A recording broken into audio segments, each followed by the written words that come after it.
Ano Bíblico, 25 de novembro. Primeira Carta de Paulo aos Coríntios, capítulo 14. Sigam o caminho do amor e busquem com dedicação os dons espirituais, principalmente o dom de profecia, pois quem fala em uma língua não fala aos homens, mas a Deus. De fato, ninguém o entende. Em espírito, fala mistérios. Mas quem profetiza o faz para edificação, encorajamento e consolação dos homens. Quem fala em língua a si mesmo se edifica, mas quem profetiza edifica a igreja. Gostaria que todos vocês falassem em línguas, mas prefiro que profetizem. Quem profetiza é maior do que aquele que fala em línguas, a não ser que as interprete, para que a igreja seja edificada. Agora, irmãos, se eu for visitá-los e falar em línguas, em que lhes serei útil, a não ser que lhes leve alguma revelação, ou conhecimento, ou profecia, ou doutrina? Até no caso de coisas inanimadas que produzem sons, tais como a flauta ou cítara, como alguém reconhecerá o que está sendo tocado se os sons não forem distintos? Além disso, se a trombeta não emitir um som claro, quem se preparará para a batalha? Assim acontece com vocês. Se não proferirem palavras compreensíveis com a língua, como alguém saberá o que está sendo dito? Vocês estarão simplesmente falando ao ar. Sem dúvida, há diversos idiomas no mundo, todavia, nenhum deles é sem sentido. Portanto, se eu não entender o significado do que alguém está falando, serei estrangeiro para quem fala, e ele estrangeiro para mim. Assim acontece com vocês. Visto que estão ansiosos por terem dons espirituais, procurem crescer naqueles que trazem a edificação para a igreja. Por isso, quem fala em uma língua, ore para que a possa interpretar, pois, se oro em uma língua, meu espírito ora, mas a minha mente fica infrutífera. Então, que farei? Orarei com o espírito, mas também orarei com o entendimento. Cantarei com o espírito, mas também cantarei com o entendimento. Se você estiver louvando a Deus em espírito, como poderá aquele que está entre os não instruídos dizer o amém à sua ação de graças, visto que não sabe o que você está dizendo? Pode ser que você esteja dando graças muito bem, mas o outro não é edificado.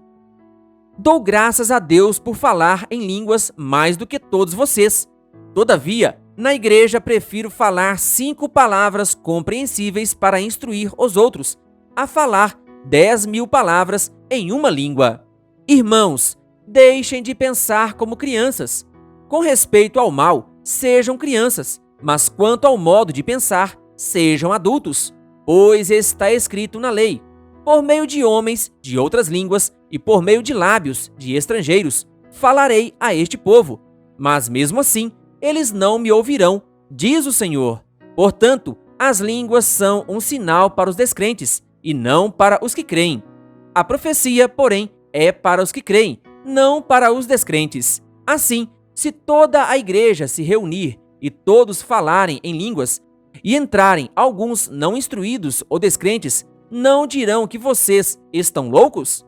Mas se entrar algum descrente ou não instruído, quando todos estiverem profetizando, ele por todos será convencido de que é pecador e por todos será julgado, e os segredos do seu coração serão expostos. Assim, ele se prostrará, rosto em terra, e adorará a Deus, exclamando: Deus realmente está entre vocês. Portanto, que diremos, irmãos? Quando vocês se reúnem, cada um de vocês tem um salmo, ou uma palavra de instrução, uma revelação, uma palavra em uma língua ou uma interpretação.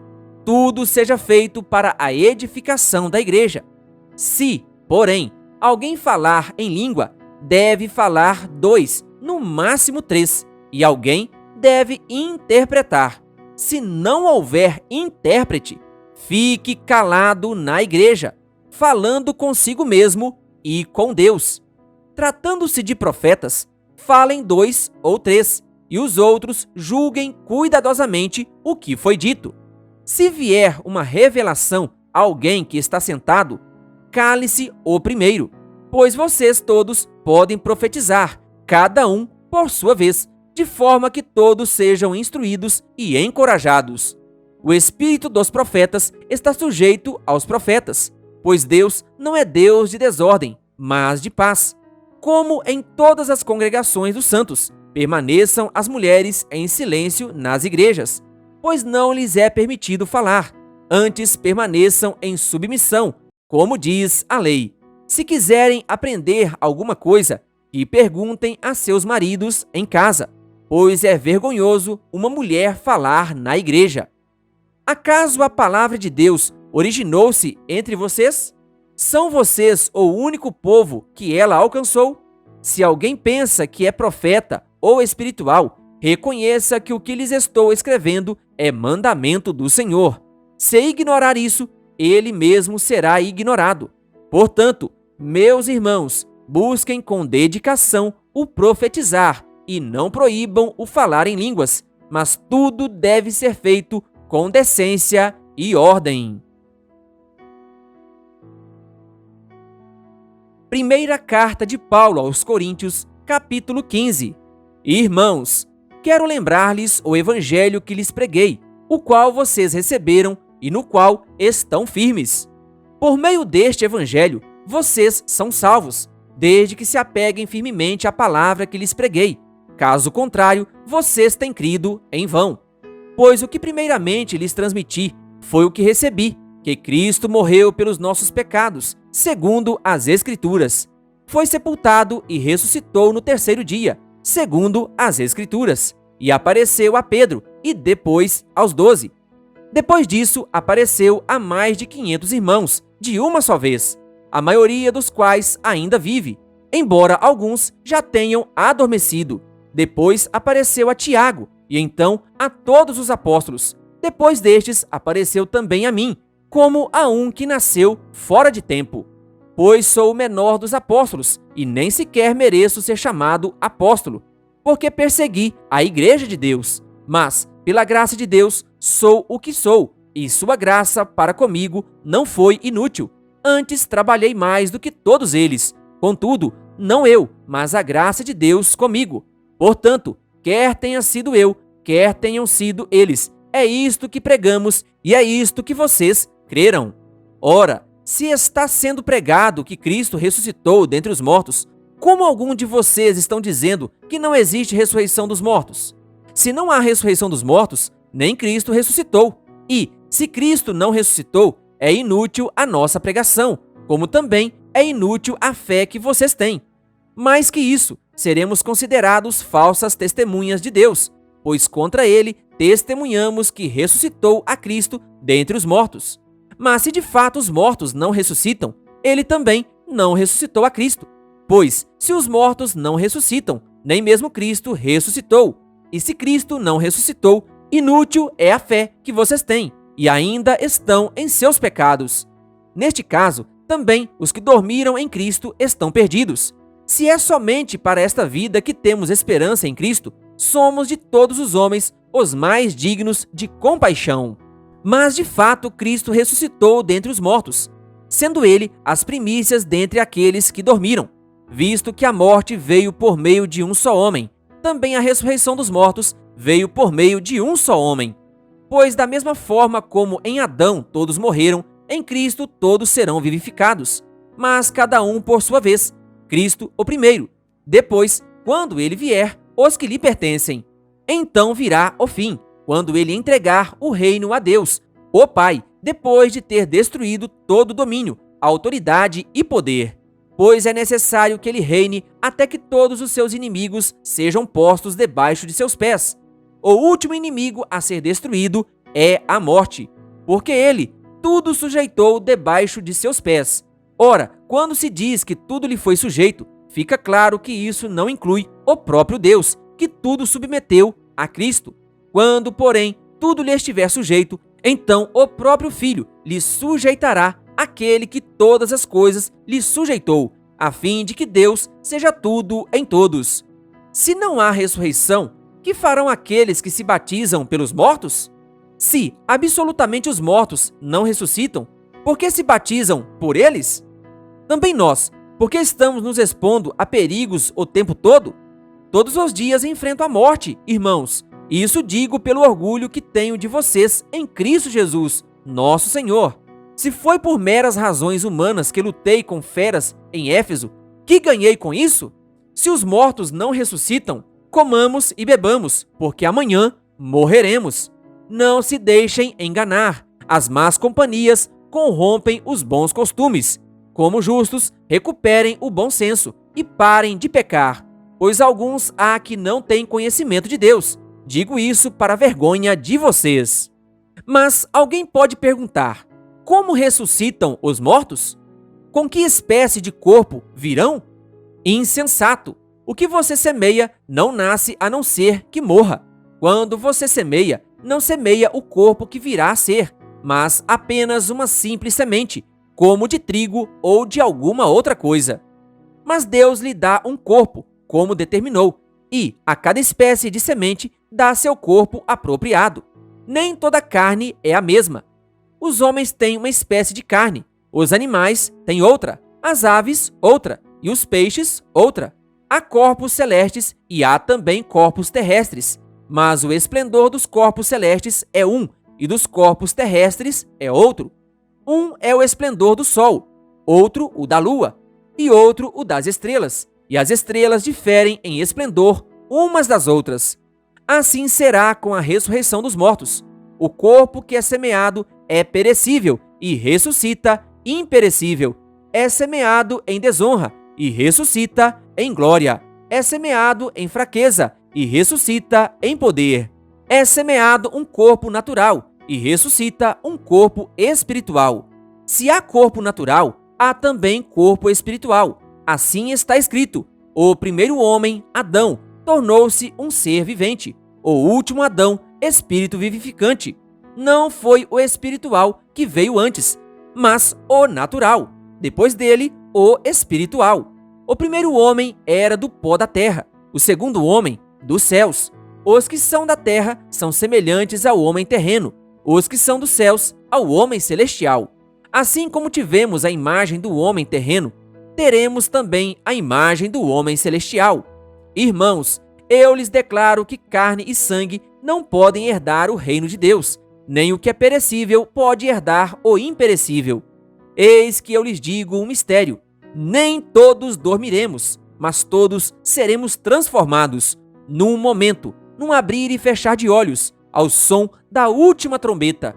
Pois a trombeta soará, os mortos ressuscitarão incorruptíveis, e nós seremos transformados. Pois é necessário que aquilo que é corruptível se revista de incorruptibilidade, e aquilo que é mortal se revista de imortalidade. Quando, porém, o que é corruptível se revestir de incorruptibilidade e o que é mortal de imortalidade, então se cumprirá a palavra que está escrita: a morte foi destruída pela vitória. Onde está, ó morte, a sua vitória? Onde está, ó morte, o seu aguilhão? O aguilhão da morte é o pecado, e a força do pecado é a lei. Mas graças a Deus, que nos dá a vitória por meio de nosso Senhor Jesus Cristo. Portanto, meus amados irmãos, mantenham-se firmes e que nada os abale. Sejam sempre dedicados à obra do Senhor, pois vocês sabem que, no Senhor, o trabalho de vocês não será inútil.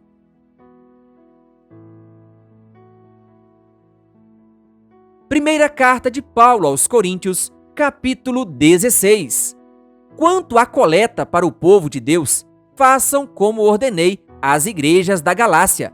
No primeiro dia da semana, cada um de vocês separe uma quantia, de acordo com a sua renda, reservando-a para que não seja preciso fazer coletas quando eu chegar.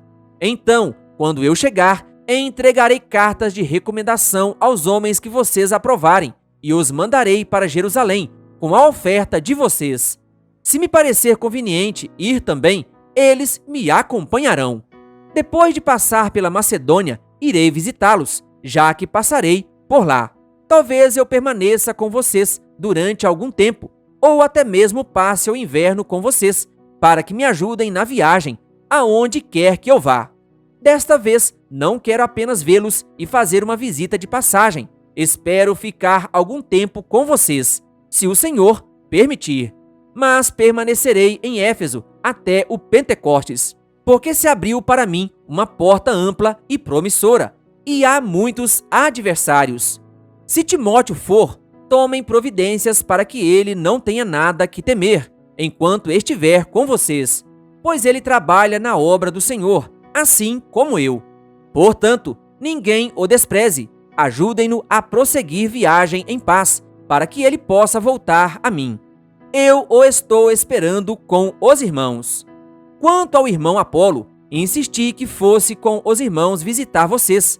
Ele não quis de modo nenhum ir agora, mas irá quando tiver boa oportunidade.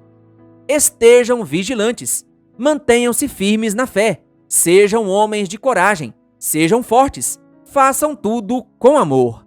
Vocês sabem que os da casa de Estéfanas foram o primeiro fruto da Acaia e que eles têm se dedicado ao serviço dos santos. Recomendo-lhes, irmãos, que se submetam a pessoas como eles e a todos os que cooperam e trabalham conosco. Alegrei-me com a vinda de Estéfanas, Fortunato e Acaio, porque eles supriram o que estava faltando da parte de vocês. Eles trouxeram alívio ao meu espírito e ao de vocês também. Valorizem homens como estes. As igrejas da província da Ásia enviam-lhes saudações. Áquila e Priscila os saúdam afetuosamente no Senhor, e também a igreja que se reúne na casa deles. Todos os irmãos daqui lhes enviam saudações. Saúdem uns aos outros com beijo santo. Eu, Paulo, escrevi esta saudação de próprio punho. Se alguém não ama o Senhor, seja amaldiçoado. Vem, Senhor, a graça do Senhor Jesus seja com vocês. Recebam o amor que tenho por todos vocês em Cristo Jesus. Amém. Querido ouvinte, que Deus lhe abençoe. Se inscreva em nosso canal e ative o sininho das notificações. Curta e compartilhe. Coloque aqui também o seu comentário. Como Deus tem falado ao seu coração através da leitura do áudio da Palavra de Deus. Canal O Bom da Bíblia, compartilhando a Palavra de Deus.